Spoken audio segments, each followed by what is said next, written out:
نے تو ماں باپ ایسے دفن کر دیے. وہ اگر یہ سوچ فراہم کرے تو پھر بچہ باپ کا فرما بردار ہوتا ہے. اور یہ والی روایتیں ہم بیوی کو سناتے ہیں, حالانکہ کس کو سنانی چاہیے؟ بولیے. بہن اور بیٹی کو. بہن اور بیٹی کو سنائیں یہ باتیں, ان کو سمجھائیں, تاکہ آگے جا کے وہ جو گھر ترتیب دے وہ گھر بڑا عمدہ اور نکھرا ہوا ہو. حضرت سیدنا ابراہیم 13 سال کے بعد آئے, چونکہ گھر میں اللہ تبارک و تعالیٰ کی دوستی کا چرچا تھا, اللہ تبارک و تعالیٰ کی محبوبیت کا غلبہ تھا.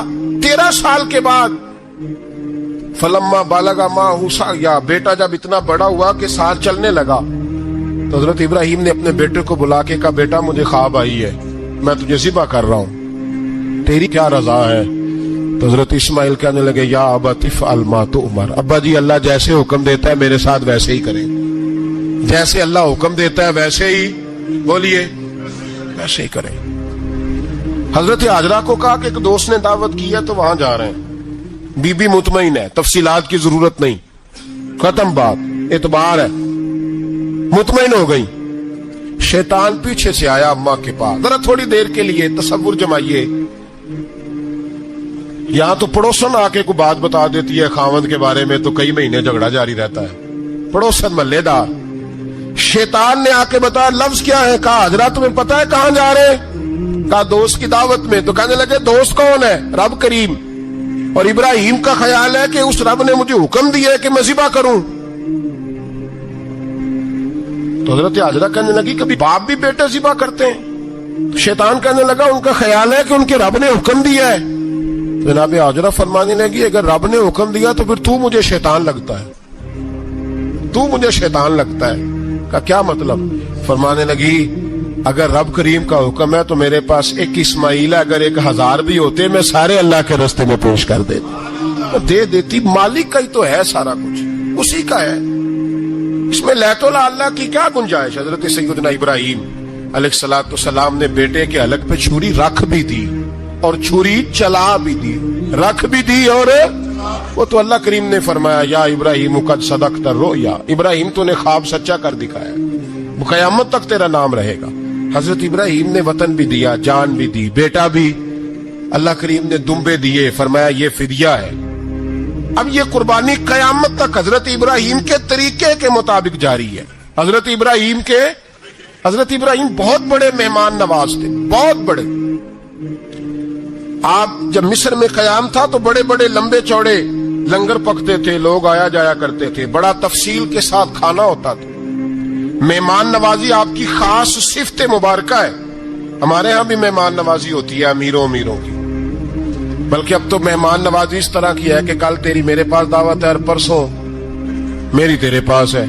وہی امیروں میں وہ چکر رہتا ہے, پارٹیاں دوست ایک دوسرے کو ڈالتے ہیں, تیری طرف پارٹی تیری طرف. اور اسی انداز میں اب یہ عید آئے گی نا, ٹکا پارٹیاں ہوں گی جگہ جگہ, اور لوگ سوال پوچھنے لگے ابھی سے, کہتے ہیں قربانی کا کتنا گوشت گھر رکھنا جائز ہے, قربانی کا کتنا گوشت گھر رکھنا جائز ہے؟ سارا ہی جی, اس لیے فریزر لے لے, فریج سے نہیں کام چلے گا, سارا ہی جہاز گھر رکھنا سارا ہی جائز ہے, رکھ لیں. او خدا کے بندے, قربانی وہ بندہ دیتا ہے جو سارا سال ہی گوشت کھاتا ہے. صحیح کہہ رہا ہوں؟ قربانی صاحب نصاب صاحب استطاعت بندہ دیتا ہے نا, تو وہ سارا سال ہی گوشت, تو سارا گھر میں رکھنا بھی جائز ہے, لیکن سارا دے دینا بھی.